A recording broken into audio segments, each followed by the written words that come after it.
પલસાણામાં તરાજ ગામથી સામરોદ જતા રોડ પાસે આવેલા આસિફભાઈના ઘર પાસેથી ટેન્કરોમાંથી કેમિકલ કાઢતા આરોપીઓને પકડી પાડી પલસાણા પોલીસે 1,23,22,785 નો મુદ્દામાલ કબજે કર્યો હતો. પોલીસ મહાનિરીક્ષક પ્રેમવીરસિંહની રાહબરી હેઠળ નાયબ પોલીસ મહાનિરીક્ષક હિતેશ જોઈસરની મિલકત સંબંધી ગુનાઓ અટકાવવા તેમજ બનેલ ગુનાઓ શોધી કાઢવા માટે જરૂરી માર્ગદર્શન આપેલ હોય, જેથી એચ.એલ. રાઠોડ વિભાગીય પોલીસ અધિકારી બારડોલી વિભાગ, બારડોલીએ VL. Lagiya police inspector Palsana police station તથા સ્ટાફના બીજા પોલીસ માણસોને પોતાના વિસ્તારના સઘન ચેકિંગ હાથ ધરવા અને બાતમીદારોથી માહિતી મેળવી સક્રિય થવા સૂચના આપી હતી.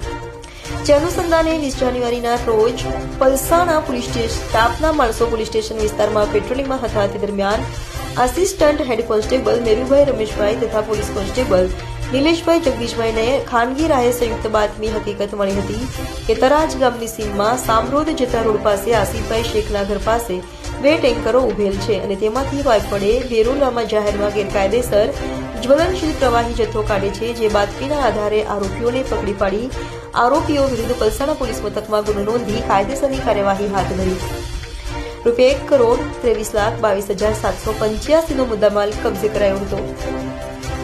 ગઈ તારીખ 20/1ના રોજ પલસાણા પોલીસ સ્ટેશન વિસ્તારમાં માણસો પેટ્રોલિંગમાં હતા. એ દરમિયાન બાતમી હકીકત મળેલ કે તરાજ ખાતે આસિફ શેખના ઘર પાસે 2 ટેન્કરો ઉભેલા છે ને તેમાંથી કોઈ જ્વલનશીલ પ્રવાહી ટેન્કરમાંથી કાઢે છે. તે બાતમીના આધારે માણસોએ સદર જગ્યાએ જઈને તપાસ કરતા 2 ટેન્કરો મળી આવેલ અને એ ટેન્કરોમાંથી બેરલોમાં જ્વલનશીલ પ્રવાહી જે ખાલી કરતા હતા એ મળી આવેલ. તપાસ દરમિયાન 3 આરોપીઓ સ્થળ ઉપરથી 2 ડ્રાઈવર અને આસિફ શેખ નામનો વ્યક્તિ મળી આવેલ અને એમાંથી બિલ્ટી પ્રમાણે 39,000 લીટર જેવું જ્વલનશીલ સિલિકોન પ્રવાહી હતું, જેની કિંમત 72 લાખ રૂપિયા છે અને 2 ટ્રક એમ મળી અને 1,32,00,000નો મુદ્દામાલ કબજે કરવામાં આવેલ છે અને આ 3 આરોપીઓ વિરુદ્ધ ગુનો દાખલ કરવામાં આવેલ છે. સર, આ સિલિકોન પ્રવાહી છે શું અને ક્યાંથી આવ્યું હતું અને ક્યાં જઈ રહ્યું હતું અને આ લોકો શા માટે અહીં કાઢેલા હતા?